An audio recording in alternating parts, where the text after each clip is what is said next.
Money isn't the problem, you are. Whoa. Now that is a title that really grabs your attention, right? So get ready because we're about to dive into a complete shift in perspective on wealth, abundance, and what might actually be holding you back financially. So, we're pulling all of these ideas from a manual by Gary M. Douglas and Dr. Dain Heer of Access Consciousness. And let me tell you, their approach is, well, it's unconventional. It challenges pretty much everything we're taught about finances and asks us to look at a much more radical and maybe even surprising source of wealth. All right, so first up, the manual tackles the ultimate conversation stopper. You know the one. It's what the authors call the perfect reason we use to stop ourselves from creating the life we really, really want. Seriously, think about it. The second those words come out of your mouth, I don't have the money, the conversation just stops dead in its tracks. The source points out that it's the one excuse nobody can really argue with, right? It feels like this solid fact, this giant wall you can't get over. But what if it's not a wall at all? What if it's just a really convenient story we've gotten used to telling ourselves? And that question leads us right to the absolute core idea of this whole thing. It takes that universal excuse and just flips it completely on its head. Okay, so this first part, it feels like a relief, doesn't it? It's kind of comforting to hear that money itself isn't the big bad wolf we've made it out to be.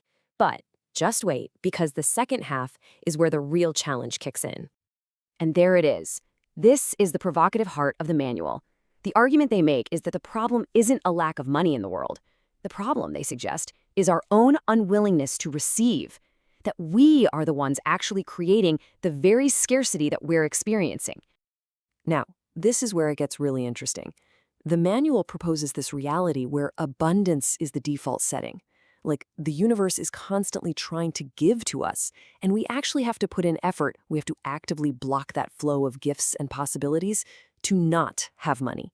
It's a complete 180 from how most of us see the world. So, you're probably wondering, how does this even work? Well, it's all built on a pretty foundational philosophy about how our reality actually gets created in the first place.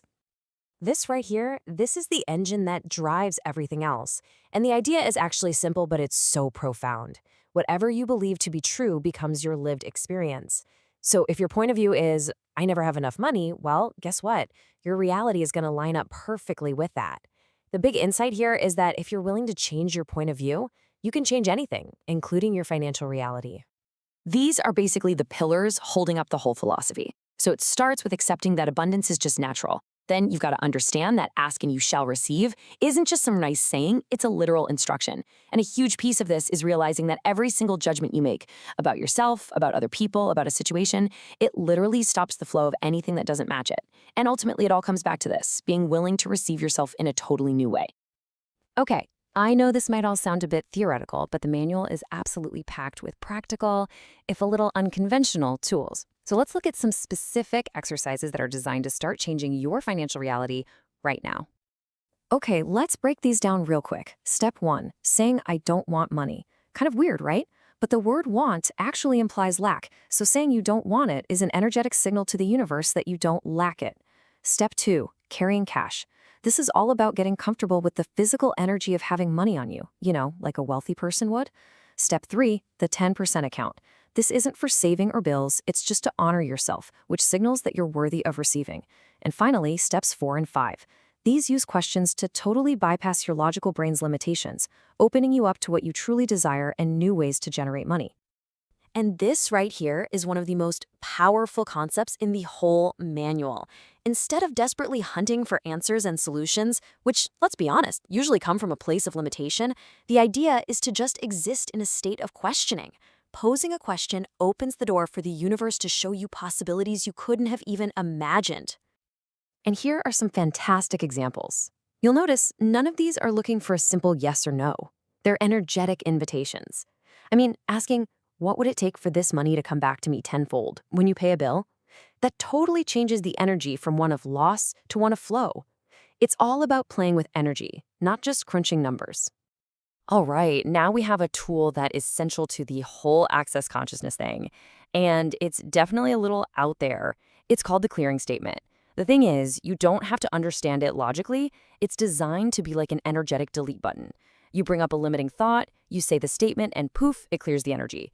Just so you know, part of it targets the POC, the point of creation of a thought, and the POD, the point of destruction. It's basically cleaning up the junk from the very beginning.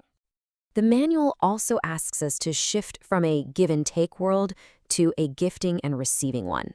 Think about it. Give and take is transactional. There's always a balance sheet. But in a gifting and receiving reality, when you truly gift something with zero expectation, you simultaneously open yourself up to receive from the entire universe, not just the person you gave to. It creates this infinite loop of abundance. Here's another really practical tool, a visualization exercise. The whole idea is to get the energetic feeling of the life you want, imagine it as a ball of energy right in front of you, and then you just pull energy into it from all over the universe. You're making it more potent, more real, and helping to actually manifest it into your life. And this is a mantra that you see repeated all through the material. It's such a simple statement to say to yourself, but it invites a totally different reality. And notice, it's not just the good parts of life, it's all of life, the good, the bad, the challenging, coming to you with ease, joy, and glory. It completely changes your capacity to handle, well, everything. Now, this is so important. The manual makes it really clear that all of these tools and new philosophies, they aren't actually just about getting more cash. Nope, the real goal is something much, much deeper. This is such a key distinction. Money is the result, it's not the source. So if you're only focused on asking for a specific dollar amount, you're kind of missing the point. The real ask is for the life you want to live, the things you want to create. That's the energy that generates the money, which is really just the vehicle to help you get there. And this quote from the author, man, it just brings it all home. The ultimate block to receiving wealth and health and happiness, it isn't something outside of you.